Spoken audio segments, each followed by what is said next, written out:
My daughter was a victim of abuse from, a stepdad. And I remember talking with someone from the Division of Family Services as a dad, expressing my concerns. And the guy really was berating me, talking about, well, what were you doing and how did you handle? And I was like, well, no one gives you a manual on how to deal with your daughter when she's violated. I'm coming to you rather than trying to handle it in what many dads that I know would streetwise.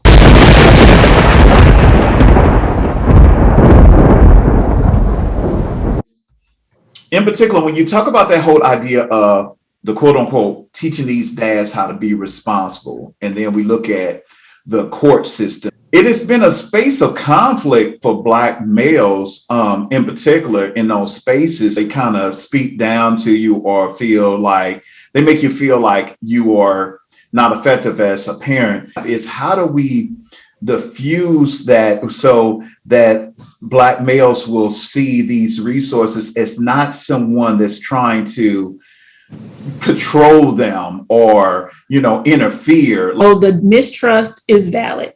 The mistrust that fathers have towards these various systems is valid because that's history. It's not anything anybody made up. It's not anything somebody just felt, got in their feelings and decided to be mad at the government. Like, no, there were systems and are systems and policies that are not fair to fathers. And so those institutions, like we talked about during our leadership summit, have to do some reconciliation. They have to build that trust back with fathers to, show, okay, we're changing our policies, we're changing the look of things in terms of our brochures and things. We're not having in child support offices these America's Most Wanted signs. They did have that at one time, America's Most Wanted for child support, and had the faces up there and the amount of money that they owed, Wow. And stuff like that. Those types of things are not going to help build trust, and reduce the factor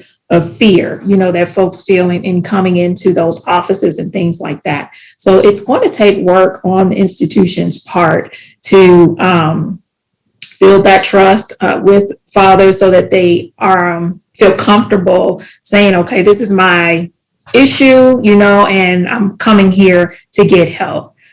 So from an institution to policies, and then also kind of, the staff training, but, staff will only do what staff are allowed to do. So if there's no policy that says, okay, if dad doesn't have a job and he has child support case and thing like that, he is automatically referred to, these fatherhood services or this workforce development or whatever it is, education, whatever it is that he needs, versus suspended license, filing contempt court, and all of those things. Like, if there's not policies that are saying this is how we're going to work with fathers, this is how we're going to stop doing these kind of things that are negative and punitive, then we'll kind of still be having this conversation over and over again, because people there's just, like I said, so many implicit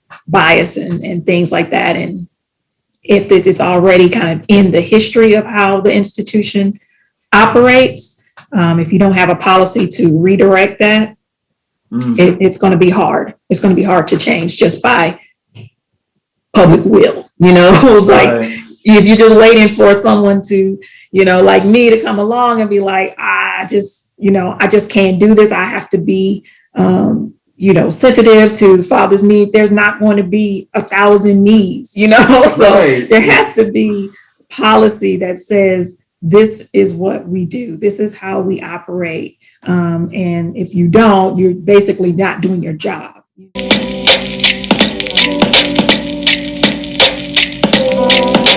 About exposure, there's exposure and opportunities. I didn't know anything about social work when I got into it. I'd had my bachelor's in sociology and kind of went on and still didn't know much about it until I started working for the state and looking through different programs that I thought would match what I wanted to do with families and individuals. And so I think it's all about exposing young people to this is the breadth of careers that are available, especially young Black men. Like, this is something that you can do, giving them role models who were in that space, W.E.B. Du Bois and the, Clark Atlanta, and just, showing that there's a history of strong men who were in these fields, and that they can, see themselves in it, that it's not a feminine occupation, right. Even in, education and all of these different fields. And I think that's why, that's partly why the book is with all women authors, because there are so many women in social services and public health. And a lot of times they feel like, well, if I'm not a man, then I don't have a place in terms of engaging fathers.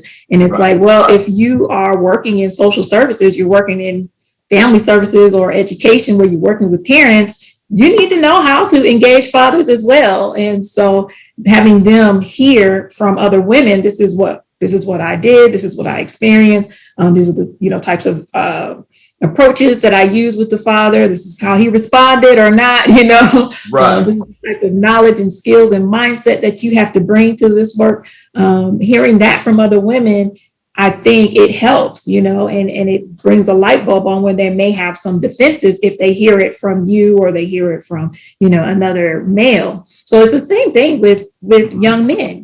They need to see you as educator, and they need to see other men and say, okay, that's something that I can do, and just be exposed to it. And money helps too, So that's the main thing. We need to get more money in these fields. Yes, it's like, look, if you want to study, we're going to pay, your tuition for you to study this and go to grad school. We'll pay for you to go through that, and then you'll start to see it. This is the same way with medical school. I'm at Morehouse School of Medicine, and we have a shortage of Black male doctors. And so our president and dean has taken that charge to make sure that we get more young Black men in white coats, Right, so, right.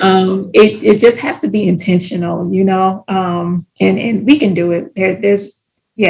We can do it.